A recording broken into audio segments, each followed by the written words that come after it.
লিখছে ভাই সাহেব আমরা একটু একটা বিয়ে শাদি গেছে, আমার একটু হাতে পয়সা শর্ট, আপনার আমি 8 তারিখে বাড়া দিই। আপনার তো আমি হকুর সময় 4 তারিখ 5 তারিখ বাড়া দিই, তাই আমি 8 তারিখে দিই। এইটাই আমার 2 টাকার পয়সা বাসা উষা দিয়া গেলে বুকে হয়ে গেছে, গ্যাস লাইন বন্ধ হইয়া লেগেছে। 2 দিন লেগে আমরা খাওয়া দাওয়া হয় না। পরে আজকে আমরা ফুলে আবার লাইনটা লাগাইছি, লাগানে হে রান্নাটা বহাইছে, এই আসছে ঘরে তালা মারছে, আমরা কইতাম পারি না। 10টা থেকে আমরা এখন পর্যন্ত আটক আছি। আমাদের ঘর তালা মারা হয়েছে, আমি এখন ঘর থেকে বের হইতে পারতেছি না। আর আমি নিজেও এসেছি পরীক্ষার্থী, আমার আজকে এক্সাম নাই, আমার কোচিং আছে, আমার স্যার কাছে যাইতে হবে, আমি যেতে পারতেছি না।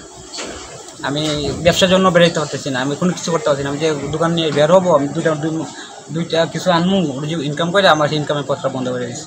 আজকে আমাদের 3 দিন, আজকে আমাদের দেওয়ার কথা ছিল, কোনো কিছু না বলেই আমাদেরকে বলেও নাই যে তোমরা ঘর ভাড়া দাও। আমি 5000 টাকা রাখছি, তারা দিতাম। আজকে মা কিছু টাকা রাখছিল ঘর ভাড়া দেওয়ার জন্য, আমাদের কোনো কিছু না বলেই। এখন ঘরে মোট কয়জন আছে? ঘরে মোট আমরা 60 জন। মেয়ে আসছিল, মালিক এবার করে নিছে, আমরা তালা কেউ তালা খুলে নাই। এখন পর্যন্ত তারা বন্দি আছে, এখন পর্যন্ত 3 দিন ধরে তারা খান না। আজকে কিরকম গ্যাসের লাইন খুললা এই যে রান্না বয় এখন খাইব তারা, এরপরে নতুন বউ ঘরের ভিতরে। এটা কোনো বিচারের মাধ্যমে হয়? এটা এই যে সামান্য 6000 টাকা লাগি 3 দিন ওভার হয়ে গেছে, ঘর তালা মারা লাগবো। এটা আমরা আপনার কাছে একটাই দাবি, আমরা এটা সুষ্ঠু বিচার চাই। আমরা তানে গড় ভাড়া পাইতা গেছে মাসের মাস পড়ছে 5 তারিখ টাকা দিবার কথা, আজকে মাসে 8 তারিখ, মানে 2-4 দিন ভাড়া, মাজনের ভাড়া 2-4 দিন থাকলে এই ধরনের ওই কারণ মালিক আমরা হয়েছি ভাড়াটিয়া, কত হয়েছে উনি না বুঝা না শূন্য পয়সা না পাইয়া তানে তালা মারছ মাইরা আইয়া, তখন সিলি করার কারণে আমরা লাগা ঘরে ভাড়াটি আইয়া দেখি তালা মারা। এই যে বাসার ভিতরে যে একটা লোক আছে, এই সহ তালা কেন মারলেন?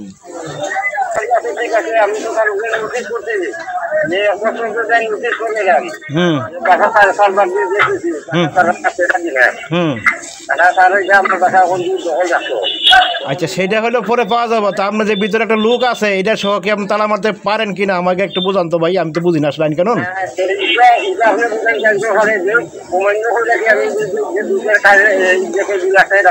এখন যদি কথা শুনেন ভাই, আমার একটা কথার উত্তর দিবেন। আমি যে এই যে আসলাম বা এখানে একটা ঘরের ভিতরে লোক আছে, এটা সহ কি আপনি তালা মারতে পারেন কিনা?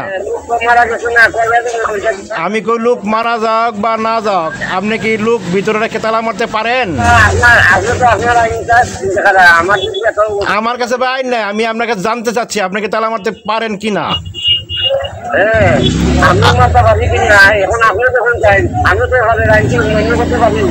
আপনি সরকার আইন অমান্য করতে পারেন না। আপনি সামনে আসেন, এর আগে খুলেন, লোক বাইর করেন, পরে আপনার কি আইন কানুন আছে বা আমার কি আছে না আছে, আসেন সামনে আসেন, লোক খুলে বাইর করেন আগে, তালা খুলে নাকি আসেন, আমি বসা আছি এখানে, আসেন। আপনি এখন এই যে একটা লোক ভিতরে আছে, অসুস্থ হয়ে গেছে প্রায়, আপনি একটু আসেন, এটা খুলে নাকি, দ্রুত আসেন, খুব তাড়াতাড়ি আসেন। আপনি যারাই পাঠান খুব দ্রুত এসে আগে তালা খুলে নাকি, তারপরে কি হইবে না পরে না পরে, আগে খুব দ্রুত আসেন, খুব দ্রুত আসেন। আমি থানা থেকেই বলছি, এসআইদুল হাস, আমি খুব দ্রুত আসেন, খুব দ্রুত আসেন, খুব দ্রুত আসেন। এই লোক যদি কোনো রকম অঘটন ইনসিডেন্ট ঘটনা ঘটে, সেই জন্য দায়ভার আপনার উপর থাকবে, আপনি থাকবেন না। একটু অপেক্ষা করে দেবেন, খুব দ্রুত আসেন, যতদূর সম্ভব তাড়াতাড়ি আসেন।